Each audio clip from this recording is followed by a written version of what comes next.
Ito na nga guys, luto na nga yung ating ulam, ang balunan. So, pwede na tayong kumain. Yan. Wow, ang sarap na. Ito na nga guys, malambot na nga siya. Alright, luto na. Kain na tayo. Good morning guys. For today's video, magluluto nga tayo ng adobong balon-balunan. So, meron nga tayo dyan. Ayan, balon-balunan. So, meron nga tayo dyan mga rekado na onion, garlic, ginger. So, meron tayo dyan chicken cubes, oyster sauce, at meron nga rin tayo dyan crack na paminta. So, maglalagay din tayo guys ng patis, konti lang. Mayroon tayo dyan mantika, soy sauce, at meron nga tayo dyan vinegar. So, ito na nga, at ito yung ating balon-balunan. So, let's start. Umpisa na nga natin guys ang pagluluto. So, umpisa na nga natin guys ang pagluluto. Painitin lang natin yung ating kawali guys. Ayan na siguro. Yung luya.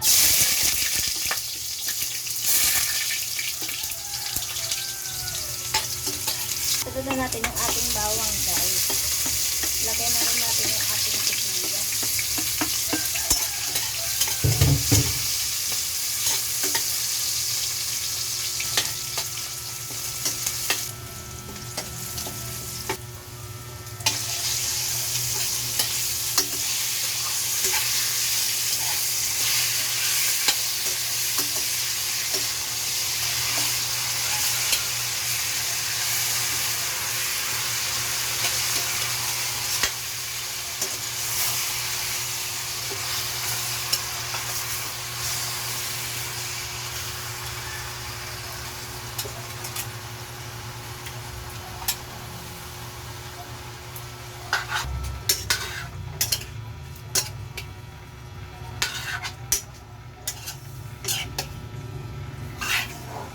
Frozen itong nabili niya.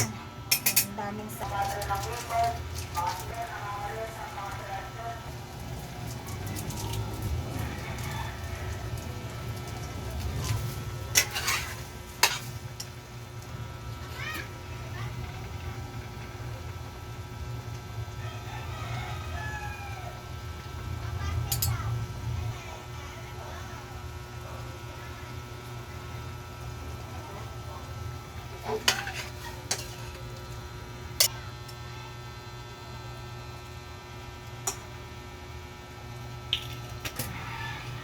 Sama ko na.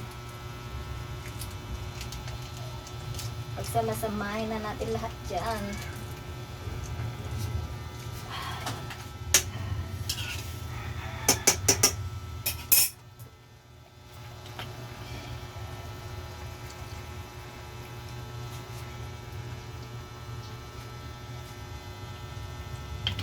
So, tapan muna natin nga guys.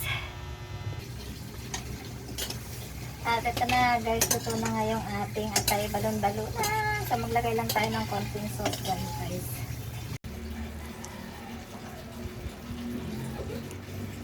Guys, luto na yung ating ulam. Thanks for watching.